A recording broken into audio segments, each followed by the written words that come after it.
Welcome to Wisdom Sessions. I'm your host, Zoe, and today we have questions that touch the deepest corners of family, loyalty, and the human heart. As always, we're honored to have the Master with us to guide us through these profound challenges. Today, we'll explore 5 powerful questions from our audience about family conflicts, forgiveness, duty versus self-respect, and finding peace when the people we love disappoint us. These aren't easy topics, but they're the ones that shape our lives. Let's begin. Our first question comes from Lynn in Singapore, and I have to say, this one truly left me speechless. Lynn writes, Master, I'm a middle-aged woman with my own family. My father is nearly 80 years old. Recently, he brought home a 15-year-old boy and announced that this is his biological son, the heir of our family line. He's asked my sisters and me to help raise this boy. Meanwhile, our mother, his lawful wife, is bedridden and barely aware of what's happening. I am heartbroken and furious. I feel like my faith in my father has collapsed. I don't know whether to stay silent to keep the family together or to speak up to protect my mother's dignity. I'm angry, hurt, and terrified of becoming unfilial. Master, what should a daughter do when torn between filial duty and self-respect? Lynn, my child, sometimes a single family story reveals the entire map of humanity. For within every father lies a fragment of instinct, and within every child lies a fragment of conscience. When those two meet, we call it the karma of kinship. Let me say this first, that father is not evil. He is only fragile. Fragile before the call of blood, before the ancient belief that a man's life is incomplete without a son to carry his name. This fragility has nothing to do with wisdom. It has to do with conditioning that goes back thousands of years. And you, in your fury, you are not only defending your mother, you are defending the sacred image of your father within your heart. This is crucial to understand. It is not rebellion. It is the soul crying out when love has been wounded. The anger you feel is proportional to the love you once had. You see, the real question is not what to do. The real question is how to see. Right now, you are seeing this situation through the lens of betrayal, through right and wrong, through victim and perpetrator. But I want you to look deeper, with the eyes of awareness. Everyone here is in pain. Your mother suffers from betrayal. Your father suffers from his own inability to live truthfully, from decades of hiding, from the weight of this secret he has carried. And you suffer because your image of your father has suddenly become a stranger. 3 wounds live under one roof. Here's what I'm saying. If you add another blow of anger, the house will shatter. Not just the physical house, but the possibility of any healing, any understanding, any peace in your remaining years together. You need not stay silent, but speak with understanding. Do not speak as the offended one, but as someone who has glimpsed the fragility of the human heart. Say simply, I understand, but my mother is weak. Please, Father, do not make her suffer more. That is enough. No need to argue further, for truth within a family is not proven by words, only felt through compassion. And now I will tell you something very important about this boy. Do not resent him. He is the outcome of a mistake, not the embodiment of sin. He did not choose to be born, just as you did not choose to be the daughter of this father. Look at him with the eyes of awareness. If I add more hatred, I only continue the karma my father began.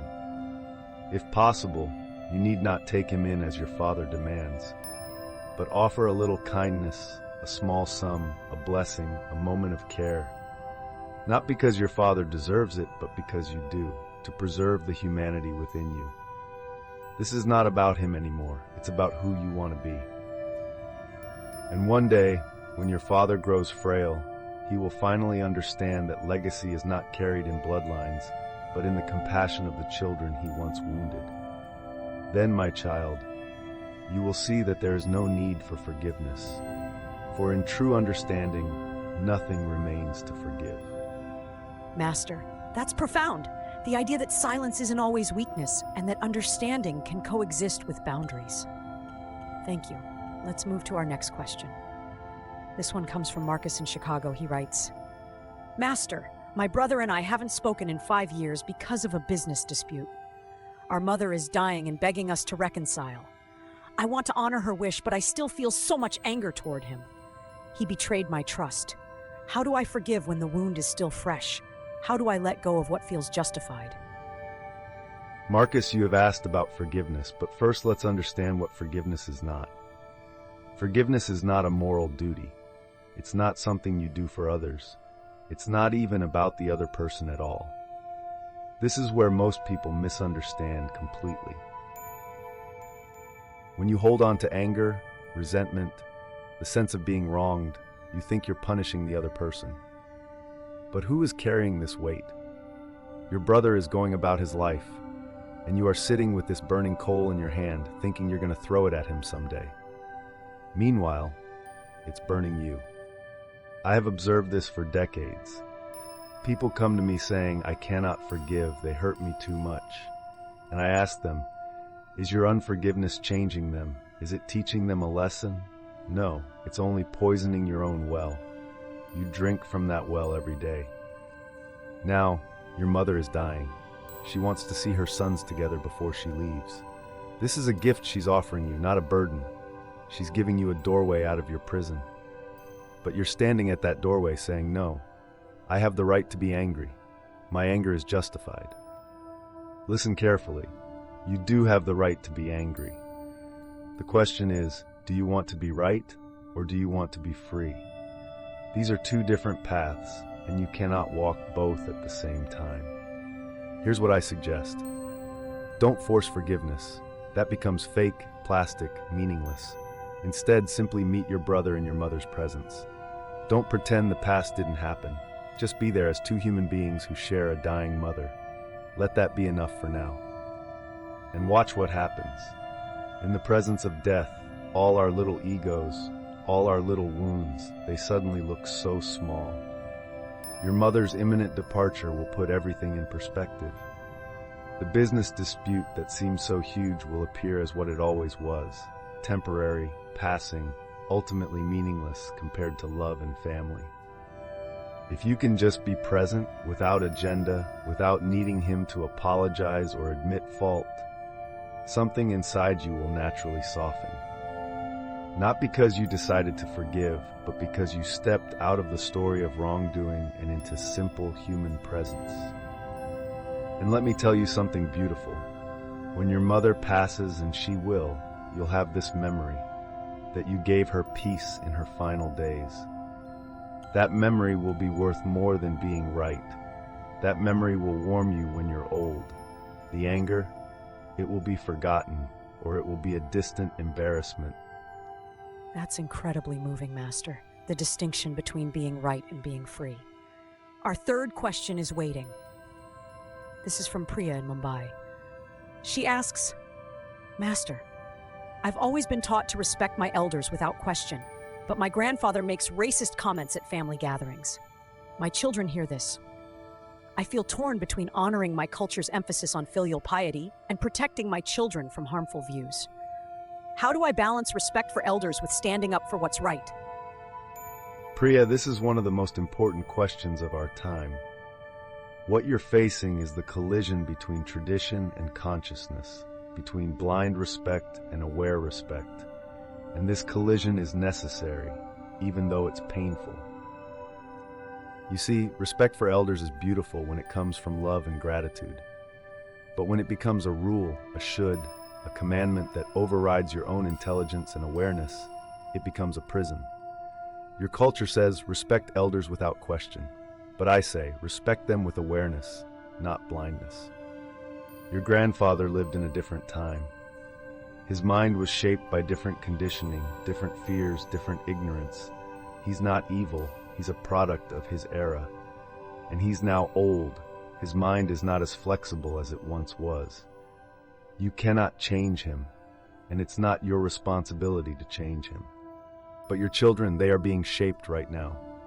Their minds are fresh, their hearts are open, their understanding of humanity is forming in these very moments.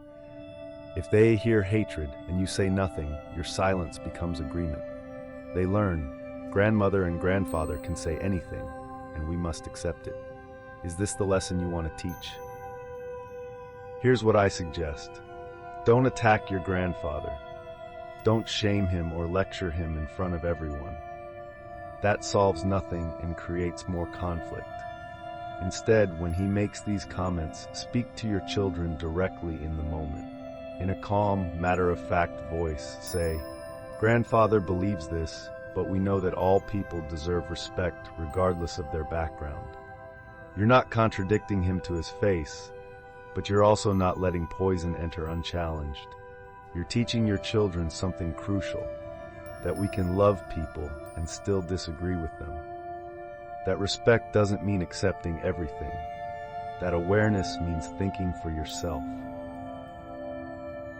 And in private, if you have a gentle relationship with your grandfather, you might say to him quietly, "Grandfather, I know times have changed, but my children are growing up in a different world, and I want them to see all people as equals. I hope you understand." Sometimes, if said with love rather than accusation, it plants a seed. But even if he doesn't change, you have fulfilled your responsibility. You have not sacrificed your children's consciousness for the sake of maintaining a false peace. Real filial piety is not blind obedience. It's loving someone while still standing in your own truth. And this is what I want you to understand deeply. When you respect yourself, when you honor your own awareness and your own conscience, you teach your children the most important lesson. Not just what to think, but how to think. Not just to follow, but to be conscious. That is the greatest gift a parent can give. Master, that's such a clear path through what seems like an impossible dilemma. Awareness with compassion. Let's continue. Our fourth question is from David in London. He writes, "Master, my father was absent for most of my childhood. Now he's old and wants a relationship. I feel obligated to care for him, but I also feel nothing but resentment. Friends tell me I should forgive and move on, but the hurt child in me resists. Do I owe him my time and care simply because he's my father? Where do obligation and self-preservation meet?" David, your question touches something very deep, something that many people carry silently for their entire lives, the wound of an absent parent. And now society, your friends, even your own conscience is telling you, you should forgive, you should care for him, you should be the bigger person. But inside, you're screaming, why? Let me say this clearly. You don't owe anyone your time, your energy, or your love simply because of a biological connection. Parenthood is not just about giving birth. It's about presence, care, attention, love over many years. Your father was absent. He made that choice for whatever reasons. Now those reasons may have been complicated, and he may have suffered too, but that doesn't erase your childhood. The hurt child in you resists, you say. Good, that child should be heard.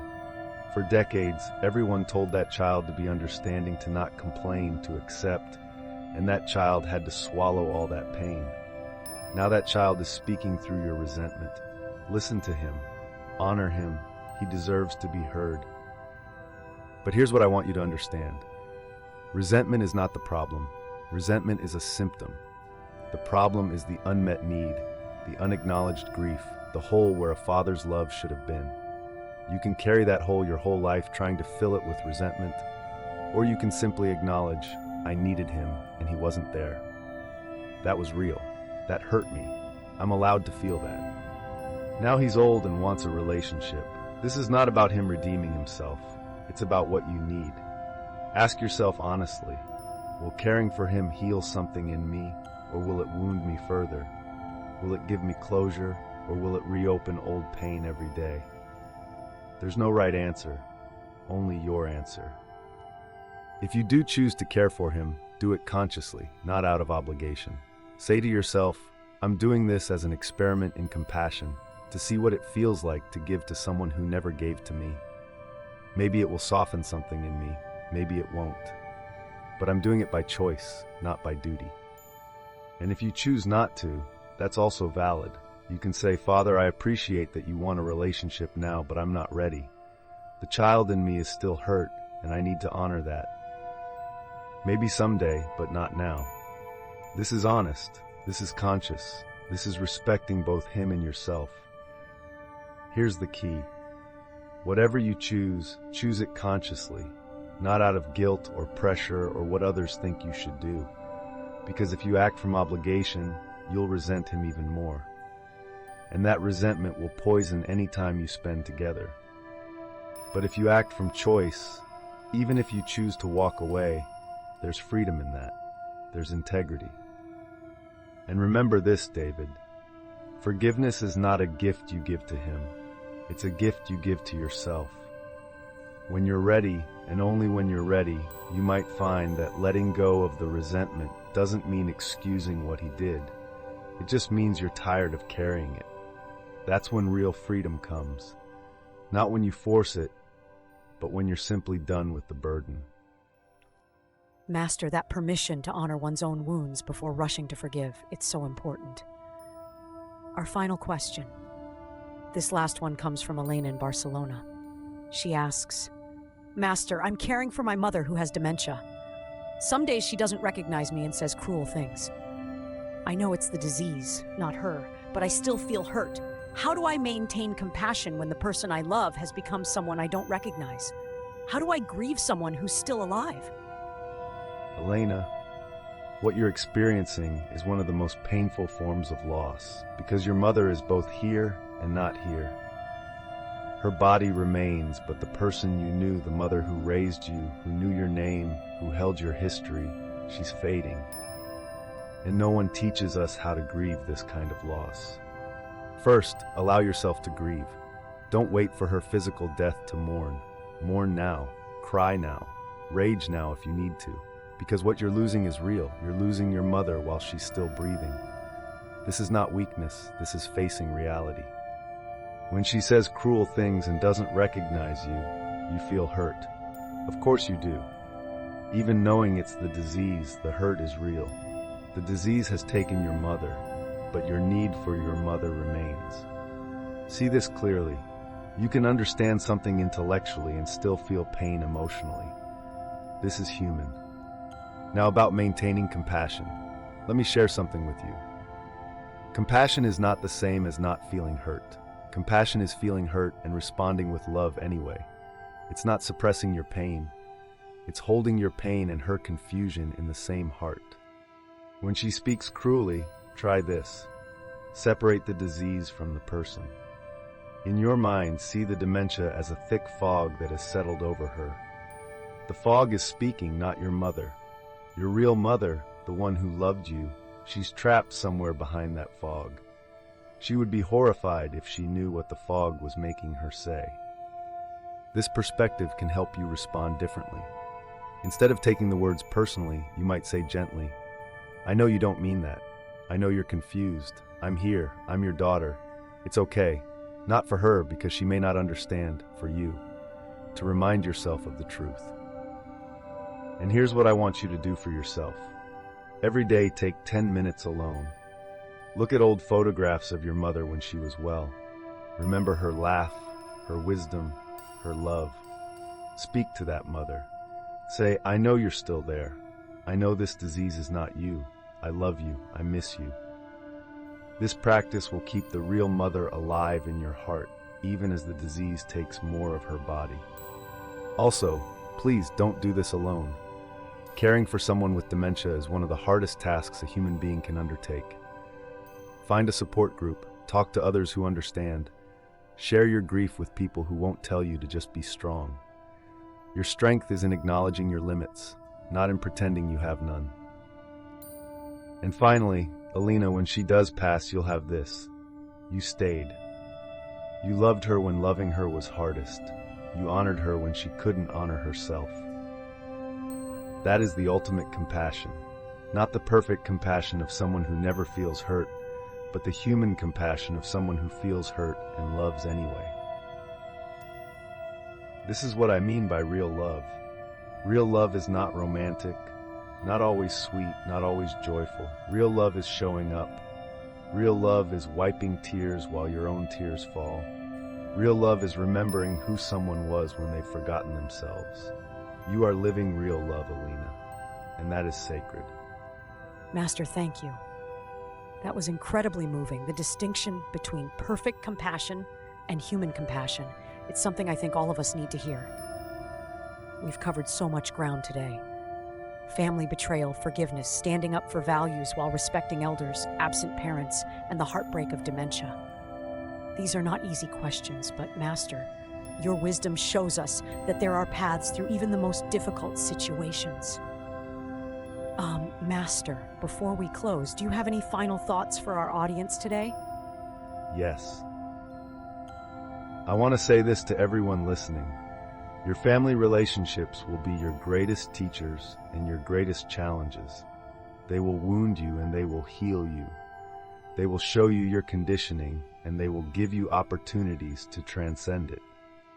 But remember always, you are not obligated to sacrifice yourself on the altar of family harmony. Compassion includes self-compassion. Understanding includes understanding your own limits. Love includes loving yourself enough to set boundaries. And when you're faced with impossible choices, when duty conflicts with dignity, when love conflicts with self-respect, ask yourself, what would I do if I were completely free and completely conscious? That answer, that's your truth. Honor it, live it, even if others don't understand. Go in peace, be well. Thank you, Master. And to our audience, if today's session resonated with you, please subscribe to our channel, hit the notification bell so you never miss an episode, and leave a comment below sharing your own experiences with difficult family situations. Your stories help others feel less alone. Remember, wisdom isn't about having all the answers. It's about asking better questions and staying conscious as we navigate this beautiful, complicated, heartbreaking, sacred thing called family. Until next time, I'm Zoe, and this has been Wisdom Sessions. Thank you for joining us.